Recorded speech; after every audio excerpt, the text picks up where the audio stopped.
Having in mind the idea of vertical slices, could some of us alpha test this game to provide super early feedback sometime soon? Obvious self-motivation, I want to play it. Well, thank you, Judge Gribbyman, and thank you for the question. And yeah, so what is a vertical slice? It's like a demo in a way. It's kind of like a fully playable, short experience of what the game is going to be like. So maybe 5-10 minutes of gameplay. It would have all the functionality, basically the functionality that's in the full game, but just a small section of it. So what would that be for this game? It would need to include some of the deck building. So it couldn't just be one fight. That wouldn't be enough. So I'm thinking this would be like, you'd have one ship. You'd pick your starting crew, you'd have a few fights, and you'd get some extra cards to add to your deck and play through a bit. So the full game is going to be a lot more than that. You're going to be going through several areas. So yeah, one interesting thing about doing a vertical slice is it makes you sort of finish the design before you finish the game, which really is in some ways how you should do it. Yeah, so you'll come to these decisions of like what the game is supposed to be before you finish it. But once you've done the vertical slice, what you have to do then is add more content. So I'd add more ships, more systems, more encounters, more cards. But the basic idea of how the combat works, how everything works, would be in place. So there is an advantage to doing it this way.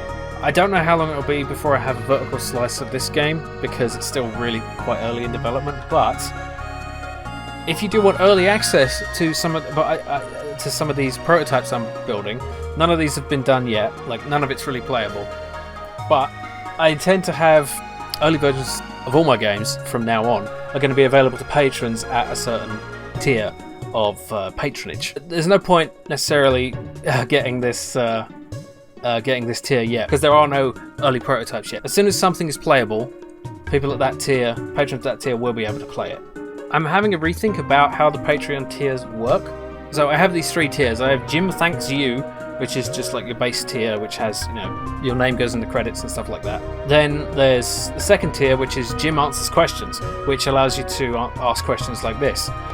I then expanded it so that Twitch subscribers could also ask questions, but that hasn't really worked out very well because it requires the integration with Discord and it's all a bit complicated. So I'm thinking, and then there's the third tier, Jim Makes Games. These all need to be renamed, which is where you get the access to the early versions. I'm thinking of merging the first 2 tiers basically, so basically everyone will have access to the Jim Answers Questions side of things, partly because it simplifies things and also because there hasn't been a lot of demand for Q&A subjects, and so just opening it up to everyone who is a supporter, whether they're a Twitch subscriber or a patron, makes a lot more sense. And I'm also wondering if anyone has any ideas for other perks I could add, like something I could replace the second tier with or just remove the second tier.